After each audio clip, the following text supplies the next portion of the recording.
Hi everyone. I've already shown you how I make my sourdough sandwich bread, which I make every single week. I have not bought packaged bread in like months at this point.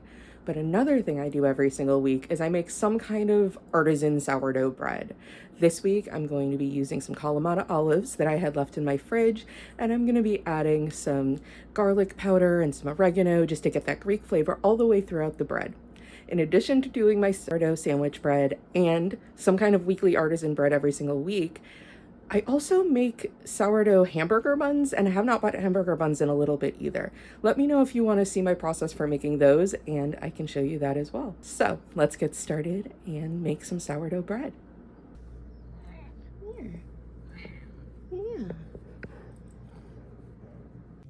Well, that was my cat Neffy. She heard me talking to myself and had to investigate what was going on, so I said hi to her too.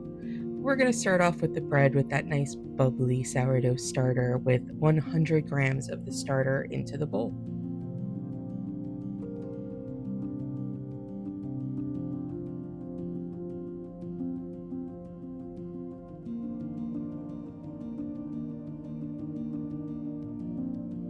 And moving on to the water, we're going to add 315 grams of water into the bowl as well.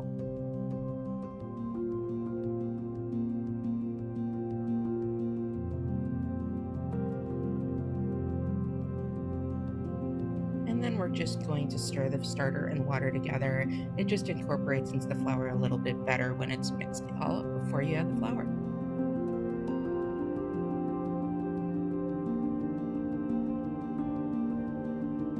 And we're going to move on to adding our flour to the mix. We're going with 480 grams of bread flour for this recipe.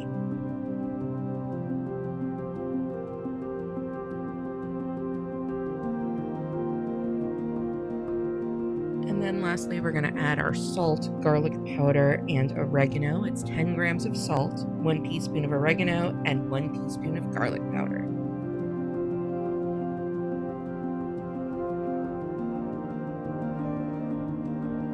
And then we're just going to stir it together until it comes into a shaggy dough. I do want to apologize here. I had some technical difficulties when it came to some lighting and also the speed of the recording. So it is a little bit jumpy because I had to speed it up, but you can still see it coming together into that shaggy dough.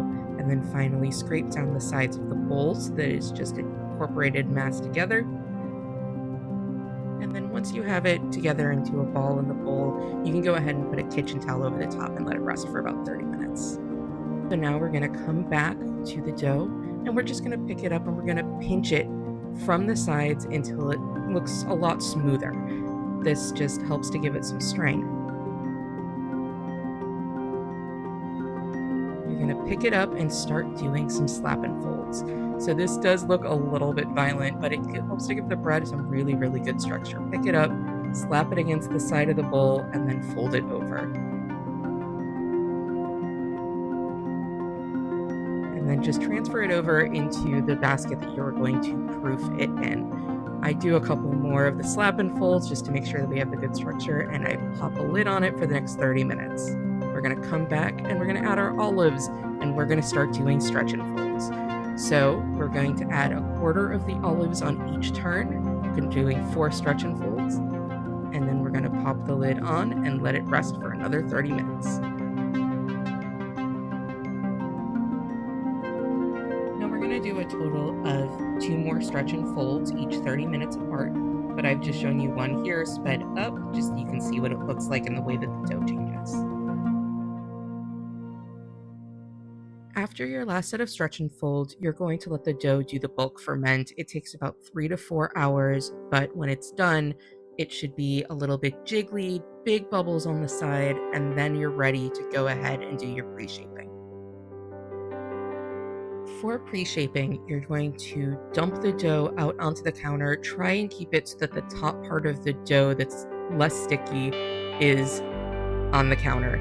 And you're just going to spread it out and then roll it up. And then you're going to tuck the ends under and pull it towards you.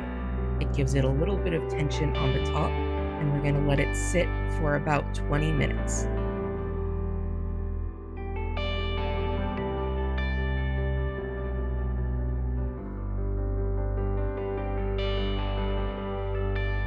while your dough is resting, you can go ahead and flour your banneton with some rice flour, and then also go ahead and flour your counter so that it's ready for shaping.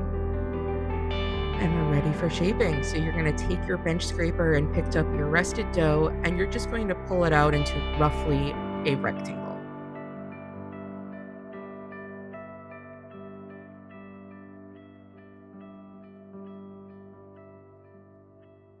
And then once it is spread out, you're going to pick up one side and tri-fold it, and then another side and tri-fold it, and then starting at the bottom, you'll just roll it up and then flip it over, and you're going to go ahead and rotate and pull towards you just like we were doing when we were doing the shape. So go ahead and grab your floured banneton and flip the dough upside down into the banneton, and you're going to let it rest for about another 20 minutes. And then you're going to come back, and we're just going to pinch the bottom together to close the seams. It gives it a little bit more tension on the top. Go ahead and grab the sides to do the exact same thing. And we're going to take our plastic cover, and we are going to rest overnight in the refrigerator. The next day, preheat your oven to 450 degrees and put your Dutch oven inside to heat for 1 hour. I'm going to put a baking pan on the bottom rack, and that's to help with the heat from the heating element, from keeping my bread from getting too hard on the bottom. So now we are ready to store. I use a baking sling to put my bread into my Dutch oven, so we're going to flip the bread out of the banneton onto my bread sling.